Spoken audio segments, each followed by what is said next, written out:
지금까지 바울이 골로새 교회를 위해서 기도한 것들을 살펴보았습니다. 첫 번째는 하나님을 깨닫기를, 하나님을 알기를 원한다라고 이렇게 기도를 했지요. 오늘 본문의 말씀을 보면 이제 그리스도가 누구인가, 예수님이 누구인가를 말해주고 있습니다. 골로새 1장 15절 보면 그는 보이지 아니하는 하나님의 형상이시요 모든 피조물보다 먼저 나신 이시니 라고 말하고 있습니다. 여기서 말하는 그는 예수님을 가리킵니다. 그래서 표준 세번역에서는 골로새 1장 15절을 이렇게 번역했습니다. 그 아들은 보이지 않는 하나님의 형상이시요 모든 피조물보다 먼저 나신 분이십니다 라고 말씀을 하고 있습니다. 바울은 이 구절을 통해서 예수님이 누구신가 말해주고 있는데 이것을 신학적으로는 기독론이다 라고 말하고 있습니다. 예수님은 누구입니까? 우리가 알고 있는 예수님은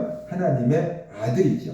예수님이 하나님의 아들이라는 것이 우리에게는 익숙합니다. 친숙합니다. 거부감이 없습니다. 그런데 2000년 전 유대인들은 달랐습니다. 유대인들은 예수님이 하나님의 아들이다라는 것을 인정하기를 어려웠어요.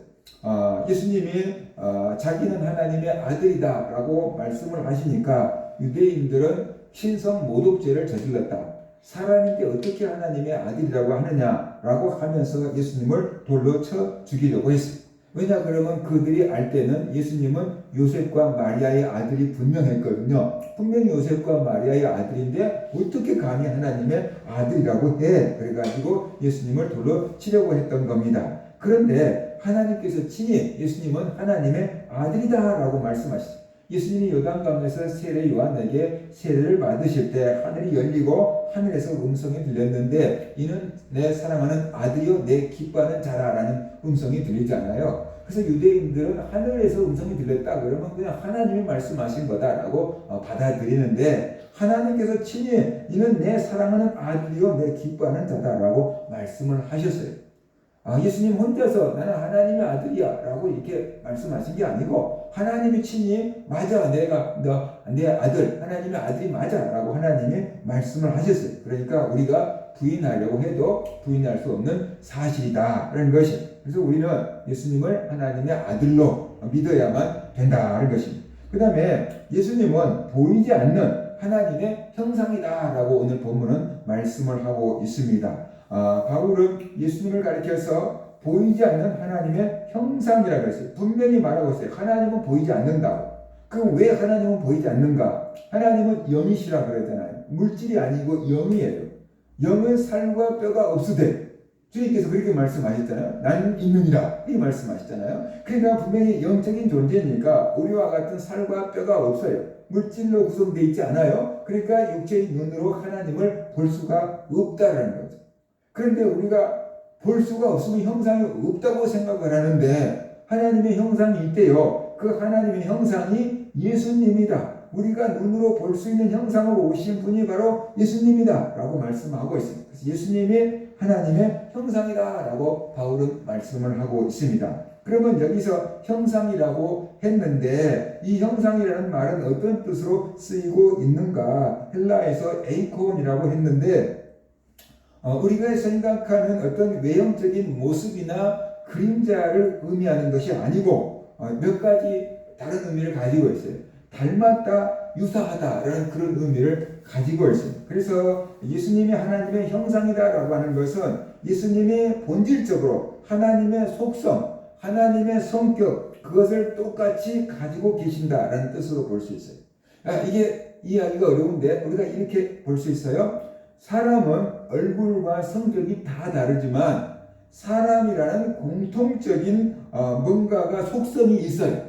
사람이라는 공통적인 속성이 있어요.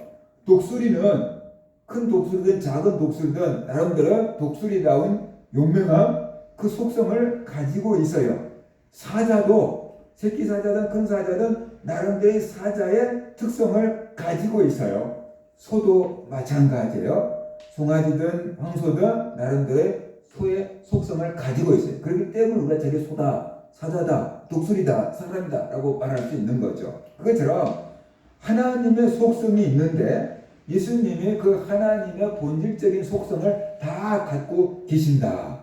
그렇기 때문에 예수님을 가리켜서 하나님의 형상이다라고 말한 거다라고 우리가 이해할 수 있는 거죠. 그 다음에 또 대표하고 대리한다라는 뜻을 가지고 있어요. 형상은 원본을 대표하고 드러내는 역할을 합니다. 그래서 예수님은 보이지 않는 하나님을 우리에게 보이도록 나타내주는 그 역할을 했고, 그러기 위해서 이 땅에 오신 분이다라고 우리가 볼 수가 있는 거죠. 그래서 나를 본 자는 아버지를 보았거늘 어찌하여 하나님 아버지를 보여달라고 하느냐라고 예수님이 말씀하시잖아요. 예수님이 하나님의 형상, 하나님이 하신 일을 다 보여준 거예요, 제자들한테.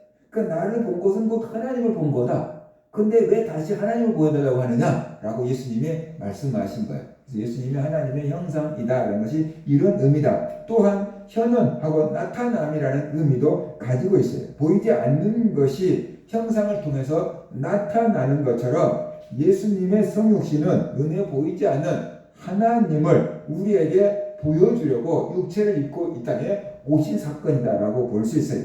예수님은 하나님이 우리 인간의 영역 안으로 들어와서 자신을 나는 이런 분이야 라고 밝혀주는, 가르쳐주는 그런 사건이다라는 것이에요. 그래서 골로새서 1장 15절에서 하나님의 형상이라고 표현한 것은 예수님이 하나님과 같은 모양을 가졌다라는 뜻뿐만 아니라 하나님이 가지고 있는 모든 속성을 가지고 계신다라는 것이고, 예수님이 하나님을 대표한다라는 뜻일 수 있고, 그 다음에 예수님이 하나님을 우리에게 보여주기 위해서 하나님을 우리에게 계시해주는, 어떤 분인지 보여주는 바로 그분이다라고 우리가 이해해 볼 수도 있다는 것이에요. 빌립보서 2장을 보면 예수님을 하나님의 본체다, 여기는 형상이다 그러는데 거기는 본체다라고 말하고 있어요. 너희 안에 이 마음을 품으라, 곧 그리스도 예수의 마음이니 그는 근본 하나님의 본체시나 하나님과 동등됨을 취할 것으로 여기지 아니하시고 그랬어요. 그러니까 예수님이 하나님의 본체래요. 그러면 여기서 본체라는 말은 모르페라는 단어가 쓰였는데, 이 단어는 단순히 겉으로 모습이 형태가 비슷하다는 뜻이 아니고 근본적인 속성이나 성질이나 본질이 똑같다라는 뜻으로 말하고 있는 거죠. 그러니까 이 금이 금의 성질을 가지고 있고 물이 물의 성질을 가지고 있는 것처럼 예수님은 하나님의 속성을 다 가지고 계신다. 그러니까 본체라고 하는 것과 형상이라고 하는 말이 거의 같은 의미로 이해될 수 있다라고 볼 수 있어요. 그래서 빌립보서 2장 6절에서 예수님이 그분 하나님의 본체시다라고 말씀하신 것은 예수님께서 본질적으로 하나님과 동일한 신적인 속성을 가지고 있다. 다시 말해서 예수님이 삼위일체되는 하나님이다라는 것을 우리에게 암시적으로 보여주고 있는 용어다라고 우리가 볼 수가 있는 거지요. 그래서 이 단어를 통해서 예수님은 하나님의 형상이다, 예수님은 하나님의 본체다, 그러니까 예수님이 하나님과 똑같은 속성을 가지고 계신 하나님이다 라는 것을 우리가 알아야 돼. 그러면 하나님이 둘이야? 하나님이 성령까지는 셋이야? 이렇게 되는 게 아니고 하나님과 예수님과 성령님이 똑같이 하나님의 속성을 가진 하나로 연합되어 있는 그런 하나님이다 라고 우리가 이해를 하면 더 편할 것 같아요. 그래서 삼위일체 하나님이라고 우리가 믿고 있는 겁니다. 우리 개신교뿐만 아니라 천주교도 삼위일체 하나님을 믿고 있는 거죠. 어떤 단체에서는 삼위일체라는 말이 성경에 없으니까 안 믿어 라고 하는데, 성경에 삼위일체라는 용어 자체는 없지만 예수님이 하나님이라고 고백을 하고 있고 성령님도 하나님이라고 얘기하고 있고, 그러니까 성부, 성자, 성령 이렇게 해서 세 위격을 가지신 분이 한 하나님이다 라고 해서 삼위일체 교리를 신학적으로 만들어낸 거다라는 것입니다. 없지만 성경을 보니까 그렇게 돼 있네. 그래서 삼위일체 교리가 만들어진 것이니까 예수님이 하나님과 똑같은 속성을 가지신 하나님이셨구나 라는 것을 우리가 알아야 된다. 그런데 보통 교회를 다니는 사람들이 어떻게 생각하냐면 하나님의 힘과 권능이 제일 세고 그 다음에 예수님이 조금 약하고 성령님은 그 다음, 이런 식으로 생각하는 사람들이 조금씩 있거든요. 아버지가 아들보다는 세겠지 뭐 이런 식을 생각하는 경우들이 종종 있는데 그건 인간의 생각인 거고, 성령적으로 간다 한다면은 하나님과 예수님과 성령님이 똑같은 권능과 능력을 갖고 계시고 속성을 갖고 계시고 그래서 똑같이 영광을 받으신다 라고 우리가 이해를 하는 게 좋을 것 같습니다. 그 다음에 예수님은 모든 피조물보다 먼저 나신 분이다 라고 말하고 있어요.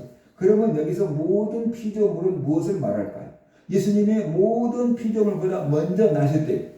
그러면 모든 피조물은 무엇인가? 창세기에서 보면은 하나님이 첫째 날, 여섯째 날까지 세상의 모든 만물을 만드시고 일곱째 날 쉬셨잖아요. 그러니까 하늘과 땅과 바다에 있는 모든 것을 6일 동안에 창조하셨는데 그것들을 창조하기 이전에 예수님이 나셨다. 그것들을 창조하기 이전에 예수님이 계셨다라는 것이죠. 그죠? 이해가 되죠? 그런데 그보다 더 중요한 게 있어요. 그게 뭐냐 그러면은 하나님이 세상을 창조할 때 이미 영적인 것들은 있었어요. 우리 생각으로 그렇게 추측을 합니다. 그러니까 영적인 존재가 누구냐 그러면 천사들이잖아요. 천사들. 그리고 사탄, 귀신 이런 것들도 우리가 이해를 하는데 하나님이 이 눈에 보이는 물질 세계를 만들기 이전에 눈에 보이지 않는 영적인 세계를 만들었어요. 그 천사들이 하나님을 수종들었던 거죠. 심부름했던 거죠.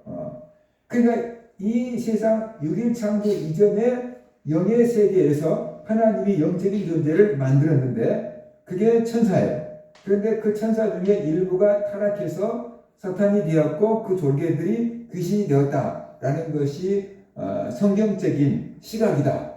우리가 지금까지 성경을 믿고 있는 사람들의 시각이다라고 우리가 이해해야 됩니다. 그러니까 6일 창조 태초에 세상이 시작되긴다라는 건데 그 시작 이전에 영적인 세계는 있었다는 것이죠. 그러니까 모든 것보다 먼저 나셨다는 것은 그러니까 천사들을 창조하기 이전에 예수님이 계셨다. 그 얘기를 해요. 6일 창조 이전에 예수님이 계셨다는 것은 당연한 거고 천사들을 창조하고 영적인 세계를 창조하기 이전에 벌써 예수님이 계셨다. 이렇게 우리가 이해를 합니다. 그러니까 이것을 예수님의 선제성, 신학적인 용어로 예수님이 먼저 계셨다라고 우리가 정리를 하게 됩니다. 예수님은 모든 피조물보다 먼저 나신 분이다. 그래서 모든 피조물이 뭐냐라고 할 때 눈에 보이는 물질 세계는 당연한 것이고 눈에 보이지 않는 영적인 세계 그 이전, 영적인 세계가 만들어지기 이전부터 예수님은 계셨던 분이다. 하나님으로 계셨던 분이다. 라고 지금 성경은 말씀하고 계신다라는 것이 어느 날 갑자기 예수님이 온 게 아니에요. 그 전에 영적인 세계 이전부터 계셨던 그분이 사람으로 이 땅에 오신 거였다라는 것입니다. 그 다음에 예수님은 창조자다라고 말하고 있어요. 예수 믿는 성도들이 여호와 하나님이 천지를 창조하셨다라고 생각을 해요. 틀린 건 아니에요. 그런데 여호와 하나님, 성부 하나님이 천지를 창조하셨다. 예수님은 십자가를 지셨다. 이렇게 구분을 하는 거죠. 그러면 예수님은 세상을 창조하셨습니까? 안 하셨습니까? 그러면 예수님이 천지를 창조하셨다고 좀 의아해하는 분이 있을 수도 있어요. 그런데 예수님이 천지를 만드셨다라고 성경은 말씀을 하고 있어요. 그러니까 하나님과 예수님과 성령님이 다 창조 하나님입니다. 하나님과 예수님과 성령님이 창조에 다 개입을 한 거죠. 근데 그 셋이 합쳐서 하나님이라고 하니까 하나님이 천지를 창조하시니라 라고 창세기가 시작된 거다 하는 것을 우리가 구분을 해야 됩니다. 그래서 성경을 보면 하나님이 세상을 창조했는데 예수님이 세상을 창조했다라고도 말씀을 하고 있습니다. 오늘 본문에서도 보면은 모든 만물이 그에게서 창조되었다라고 말하고 있습니다. 그러니까 모든 만물이라고 하는 것은 아까 말씀드린 것처럼 눈에 보이는 것뿐만 아니라 눈에 보이지 않는 영의 세계까지 우리가 이해를 해야 됩니다. 눈에 보이는 것뿐만 아니라 눈에 보이지 않는 영의 세계까지 하나님이 창조하셨다. 하나님은 눈에 보이지 않는 세상을 창조하셨어요. 사람도 눈에 보이지 않는 공간을 만들었어요. 그것이 가상 공간이죠. 그죠? 가상 공간 속에서 수없이 많은 거래들이 지금 이루어지고 있잖아요. 그러니까 하나님이 눈에 보이는 세상을 만드신 것은 너무 당연한 거고 눈에 보이지 않는 세상까지 만들었는데 바로 그 하나님이 성부 하나님, 성자 하나님, 성령 하나님이 다 그 일에 함께 하셨다라고 우리가 이해를 해야 합니다.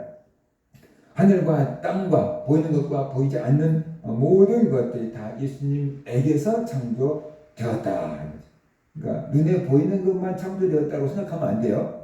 눈에 보이지 않는 것까지 창조되었다. 하나님 만드셨고 예수님 만드셨다라는 것을 우리가 기억을 해야 됩니다. 그렇기 때문에 예수님이 눈에 보이지 않는 세계까지 주인이고 눈에 보이지 않는 세계까지 통치하고 다스릴 수가 있고 권한이 있다는 것을 우리가 분명하게 알아야 되는 거죠.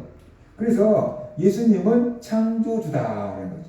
예수님은 창조주다. 그래서 우리는 예수님을 창조주로 알고 믿어야 돼.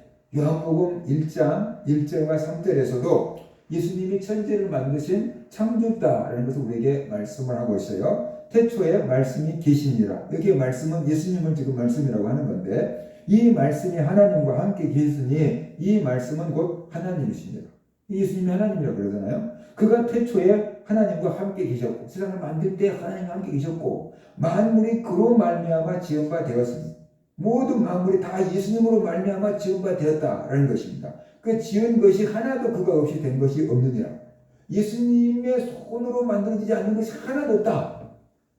그렇게 지금 성경은 선언을 하고 있잖아요. 그러니까 예수님이 온 우주 만물을 만드신 창조주인데 눈에 보이는 것과 보이지 않는 것이 다 예수님을 위해서 만들어졌고 예수님이 만드셨다라는 것이에요.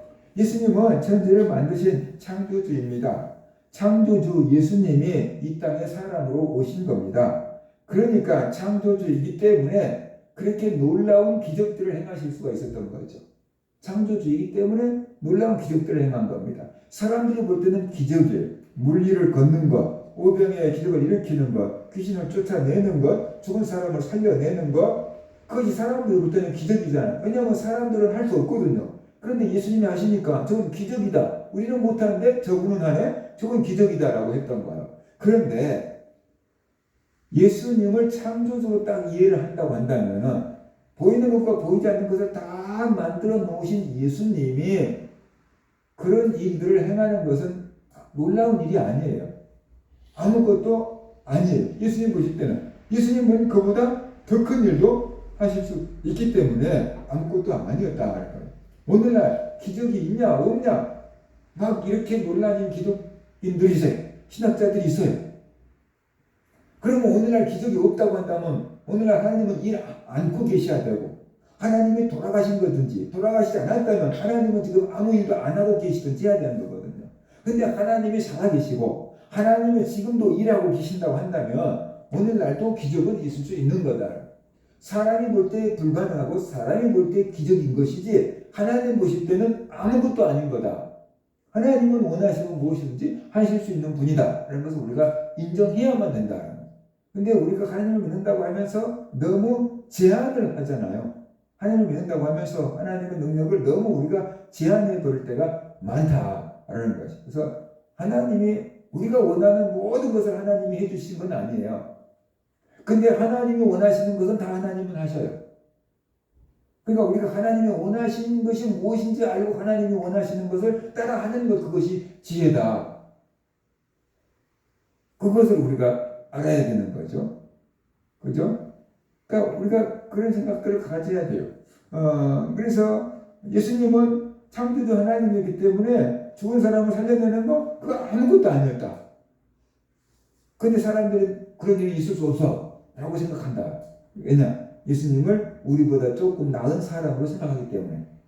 창조주를 생각하지 않고 우리보다 조금 나은 존재를 생각하니까 이건 인정해. 이런 건 할 수 있다고 생각해. 근데 이런 건 못하지? 라고 사람들은 생각하는 거예요. 아니에요. 우리보다 조금 나은 존재가 아니고 그는 창조주고 우리는 피조물일 뿐이에요. 우리는 도자기고 그는 도자기로 만드신 분이에요. 그러니까 우리를 어떻게 무슨 그릇으로 만들었든지 그것은 그분의 마음에 달려있는 거예요. 도자기가 나는 뭐 항아리가 될 거예요. 나는 뭐 백자가 될 거예요. 아무리 애를 써도 상관없는 거예요. 이게 주인이 만드신 장인이 내가 요거 뭐 이게 다른 거 만들 거야. 그렇게 되는 거예요. 하나님의 손 안에 우리의 인생이 있음을 우리가 알아야 됩니다. 그 다음에 더 중요한 게 이거잖아요. 예수님을 위해서 창조되었다라고 말씀하고 있잖아요. 예수님이 모든 것을 만드셨는데 그 모든 만물이 예수님을 위해서 창조되었다라고 말하고 있다. 그리고 왜 예수님의 세상에 있는 모든 만물을 만드셨을까요? 예수님을 위해서 창조하셨다. 하나님의 영광을 위해서 만드셨고 예수님의 영광을 위해서 만드셨다. 세상에 있는 모든 만물을 하나님의 영광을 위해서 만들었다라고 우리는 다 알고 있잖아요. 그럼 하나님 영광을 위해서 만들었다라는 그 말을 예수님이 영광을 위해서 만들었다 그러면 틀린 겁니까? 그 말도 맞는 거죠. 예수님을 위해서 만들었어요. 예수님의 영광을 위해서 만들었어요. 그러니까 하나님께 영광을 드러내고 예수님의 영광을 드러내기 위해서 우리 모든 피조물들을 만드시고 우리를 만드신 겁니다. 그러니까 예수님의 창조하신 모든 피조물들은 예수님을 위해서 존재하는 겁니다. 예수님을 위해서 존재하는 거예요. 사람도 예수님을 위해서 존재하는 거예요. 꽃들도 나무도 예수님을 위해서 존재하는 거예요. 근데 사람의 문제는 뭐냐면 저것들이 다 나를 위해서 존재하는 거라고 생각해요. 왜냐 그러면 하나님께서 그것들을 우리에게 식물로 주셨기 때문에 우리를 위해서 식물로 주신 거예요. 하나님.